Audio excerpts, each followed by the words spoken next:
నమస్తే. ఇన్నాళ్ళు నన్ను సపోర్ట్ చేస్తూ, ఎంకరేజ్ చేస్తూ మీ ప్రేమని నాకు అందిస్తున్న ప్రతి ఒక్కరికి కృతజ్ఞతలు. అలాగే ఈ వీడియో కూడా ఖచ్చితంగా మీకు ఉపయోగపడుతుంది. లైక్, షేర్ అండ్ సబ్స్క్రైబ్ చేసి మీ సపోర్ట్‌ని నాకు అందించండి. అలాగే ఈ వీడియో పట్ల మీకున్న అభిప్రాయాన్ని కామెంట్ సెక్షన్‌లో కామెంట్ చేసి తెలియజేయండి. ఇప్పుడు వీడియోని చూద్దాం. నమస్తే. Welcome to our channel. నేను పద్మిని. ప్రస్తుతంతో పాటు వేదిక ఆస్ట్రాలజర్ అవినాష్ దాస్ ఉన్నారు. మాట్లాడదాం. అవినాష్ గారు నమస్తే అండి. నమస్తే అండి. ఓం నమః శివాయ. ఓం నమో వెంకటేశాయ. అవినాష్ గారు, మనం గుడికి వెళ్ళినప్పుడు డెఫినెట్‌గా గంట అనేది కొడతాం కదా!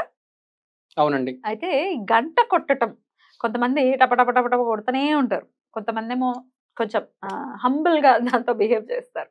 అసలు ఈ గంట అనేది ఎలా కొట్టాలి? గంట కొట్టడం వెనకాల ఉన్నటువంటి ఆంతర్యం ఏంటి? సో, గుడికెందుకెళ్తున్నామంటే బేసిక్‌గా మనల్ని మనం రీచార్జ్ చేసుకోవడానికి ఒక గుడికెళ్తాము. డెఫినెట్‌లీ.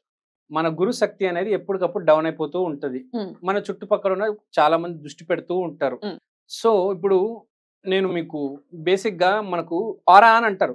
ఆరా. యాహ్! ఆరా అంటే మన 7 చక్రాలని క్లీన్ చేయడం. 7 చక్రాలని ఎలా క్లీన్ చేయాలి అనేది బేసిక్‌గా నేను ఎప్పుడైనా చూపిస్తాను మీకు. హ్మ్. ఒక మనిషిని పిలిపించి మన ఆఫీస్‌లోనే పిలిపించి వాడు ఆరా ఎలా క్లీన్ చేయాలి అని మొత్తం 7 చక్రాల పేర్లు చెప్పి ఆ చక్రాలన్నీ ఎలా క్లీన్ చేయాలో షూర్. క్లీన్ చేసి చూపిస్తాను. ఎవరికి వారు చేసుకోవచ్చా? ఎవరికి వారు చేయలేరు. ఎందుకంటే సహస్ర చక్రం క్లీన్ చేసేటప్పుడు మీకు ప్రాబ్లం వస్తుంది. మీకు కనిపించదు కదా మీ సహస్ర చక్రం. సో ఇంకో మనిషి చేయాలి. బేసిక్‌గా ఏదైనా అసలు సహస్రారం వరకు రీచ్ అయ్యేటటువంటి పరిస్థితి ఉంటుందా ఎవరికైనా? రీచ్ కాదండి. మీకు చక్రాలు ఉన్నాయి. కుండలిని యాక్టివేట్ అవ్వలేదు. నా కానీ ఉద్దేశం. ఉన్న చక్రాలని ఏవైతే కొంచెం డస్ట్ కొంచెం డిస్టర్బ్ అయి ఉంటా వాటిని తీయడానికి పైన ఉన్న పొర క్లీన్ చేయడానికి ఇప్పుడు ఫోటో మీద కొంచెం దుమ్ము పడితే మనం క్లీన్ చేస్తాం కదా, అలా చక్రాన్ని క్లీన్ చేయడానికి ఒక పద్ధతి ఉంది. నేను ఎప్పుడైనా ఒక డెమాన్స్ట్రేషన్ ఇస్తాను. ఒక అబ్బాయి మన ఆఫీస్ లో ఒక అబ్బాయి చరణ్ అని ఉన్నాడు, ఒక అబ్బాయి పిలిపించి మీకు చూపిస్తాను ఎప్పుడైనా ఎలా క్లీన్ చేయాలి. సో ఇదొకటి మనిషి.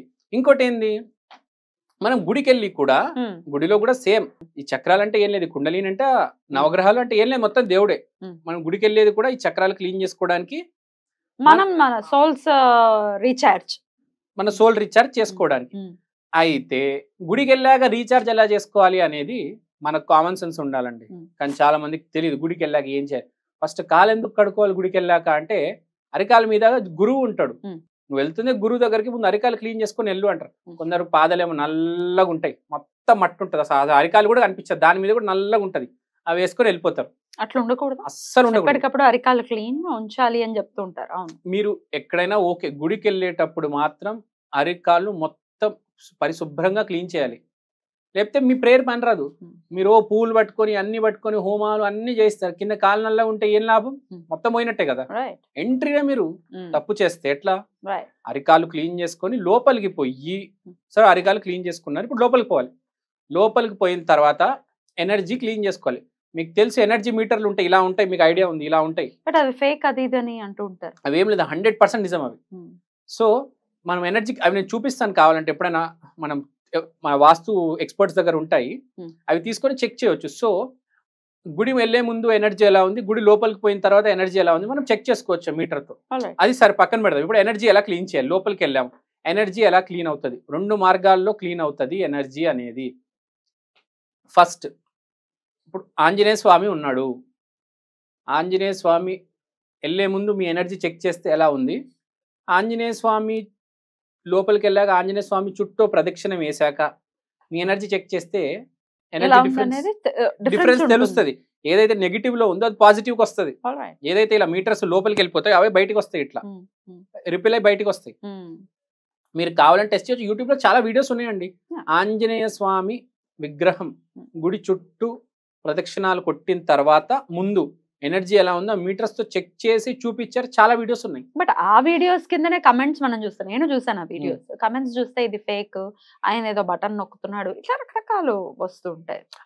అలా బటన్ నొక్కుతున్నారు అంతే అంటారు, కానీ అతను ఆ మీటర్ కొని ఆ ప్లేస్కి వెళ్ళి చెక్ చేయలేదండి. అతను వాస్తు ఎక్స్పర్ట్, సంవత్సరాల నుంచి చేస్తున్నాడు, అతనికి తెలుసు. ఎంతో మంది ఢిల్లీలో మినిస్టర్ స్థాయి అంత వరకు ఈ మీటర్స్ తో చేయించుకుంటున్నారు వాస్తు, ఇవాళ చెక్ చేయించుకుంటారంటారు ఇంట్లో ఎక్కడ నెగిటివ్ ఎనర్జీ ఉందా అని. తెలీదు, ఎప్పటి నుంచో వందల సంవత్సరాలు 1000 సంవత్సరాల నుంచి ఎక్కడ ఏది పాతేశారో తెలీదు మనకు. చెప్పలేం లోపల ఏముందో భూమి కింద, ఆ మీటర్ తో చెక్ చేస్తేనే తెలిసేది. ఆ మీటర్ 100% నిజం. వాస్తు కన్సల్టెంట్స్ దాన్ని ఊరికే యూజ్ చేయరండి ఎవరు, వాడు కూడా బ్యాడ్ నేమ్ వస్తుంది కదా వాస్తు కన్సల్టెంట్. 100% నిజం అండి అది. సో గుడికి వెళ్ళాము, Hmm. ఆంజనేయ స్వామి చుట్టూ ప్రదక్షిణలు వేసాం, Hmm. 1 2 3 Alright. ఎనర్జీ వేరియేషన్ ఉంటుంది. గంట దగ్గరకు వద్దాం. Hmm. ఈ గంట అనేది ఎలా కొట్టాలి అంటే, గంట అనేది ఏదో సిగ్గుపడుతూ Hmm. ఒకసారి కొడతారు, Hmm. అలా కాదండి. Hmm. గంట చాలా గట్టిగా కొట్టాలి. ఆ ఎనర్జీ అనేది మీరు ఒకసారి కొట్టారనుకోండి మీ చెవు దాకా వస్తుంది. అవును. 2-3 సార్లు కొట్టారనుకోండి ఇక్కడ దాకా డిఫరెన్స్ తెలుస్తుంది. 10 సార్లు గట్టి కొట్టారనుకో మీ కాలు దాకా రీఛార్జ్ అవ్వాలి కదా బాడీ. Hmm. మీరు ఒకసారి కొట్టేసి Hmm. పక్కన జరిగిపోతే Hmm. ఇంకేందండి Hmm. మీరు రీఛార్జ్ అయ్యేది? మొత్తం మీ సహస్ర చక్రం నుంచి ఆ కింద అరికాల వరకు రీఛార్జ్ అవ్వాలంటే గంట సౌండ్ వైబ్రేషన్ తెలుస్తుంది కదా మీకు కొట్టేటప్పుడు. Right. ఆ వైబ్రేషన్ కాళ్ళ మొత్తం అరికాల దాకా వెళ్ళాలి. Right. గంట ఎప్పుడైనా గట్టి కొట్టాలి, సిగ్గు పడకూడదు. నువ్వు ఎవరో డబ్బులు కొట్టేయట్లేదు, గంటే కొట్టేది. గుడిలో గంటే కొట్టేది. సో కొట్టచ్చు. గుడిలో గంట కొట్టాలి, గట్టిగా కొట్టాలి, నీ అరికాల దాకా రీచ్ అవ్వాలి. సో ఇప్పుడు ఈ ఎనర్జీ అనేది, ఈ సౌండ్ సిస్టమ్ ఏదైతే ఉందో, సౌండ్ గుడిలో గంట అనేది చాలా ఇంపార్టెంట్. ఇప్పుడు మీరు ఇంట్లో ప్లేట్తో సౌండ్ చేయొచ్చు కానీ అది వేరు, గుడిలో గంట కొట్టడం వేరు. Yeah. గుడిలో ఎనర్జీ వేరు, ఇంట్లో ఎనర్జీ వేరు. అయినా గంట కొట్టిన తర్వాత దాని నుంచి వచ్చేటటువంటి అది వెంటనే ఒక రకమైన సౌండ్ ఇంకా వస్తూనే ఉంటుంది కదా, దాని ఎకో ఎకో అలా వస్తూ ఉంటుంది. అది వింటూ ఇప్పుడు గంట కొట్టడం ఉన్నదంతా ఆ ఎకో మనం వినాలి అనే కదా ఎండ్ ఆఫ్ ది డే పెట్టింది. రైట్. అలా ఒక అట్లీస్ట్ ఒక 10 times అని కొట్టాలి అని చెప్తున్నారా? 10 times లేకపోతే మీరు గట్టిగా గొలిగితే 3 సార్లు కొట్టినా చాలు. కింద అరికాల దాకా మీ ఎనర్జీ రీచ్ అయ్యేదాకా మీకు తెలుస్తుంది బాడీలో, అది మీకు ఫీలింగ్ వస్తుంది ఆటోమేటిక్. రైట్. ఇప్పుడు మనము ఒక వెలుగు ఉంది, అక్కడ నిప్పు ఉంది, మనకు అక్కడ నుంచే తెలుస్తూ ఉంటది హీట్ మన బాడీ మీద. అలానే ఇది మన ఈ గంట కొట్టేటప్పుడు మనకి ఎనర్జీ అనేది మొత్తం వైబ్రేట్ అవుతుంది. ఎలక్ట్రోమాగ్నెటిక్ ఆరా అనేది మనకు తెలుస్తుంది. ఇప్పుడు ఆంజనేయ స్వామి తీసుకుంటే మీరు అతనికి ఎప్పుడు ఆరా ఉంటది. ఆ ఇమేజ్ లో తీసుకుంటే మీకు చాలా ఫొటోస్ లో ఆంజనేయ స్వామికి ఆరా ఉంటది. ఈవెన్ దేవి దేవతలు కూడా ఉంటది ఆరా.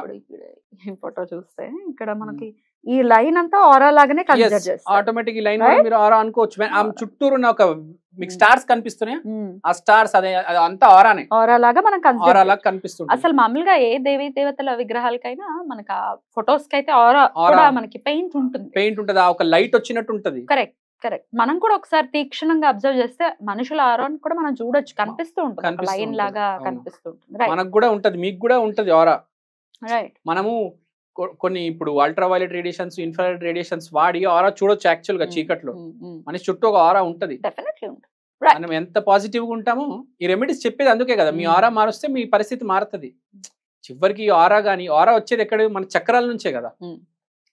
సో ఈ చక్రాలకి రావాలి హ్యాపీనెస్ రావాలి. బ్యూటిఫుల్ అండి, చాలా చక్కటి పాయింట్ మాకు తెలియజేశారు. Thank you so very much. నమస్తే.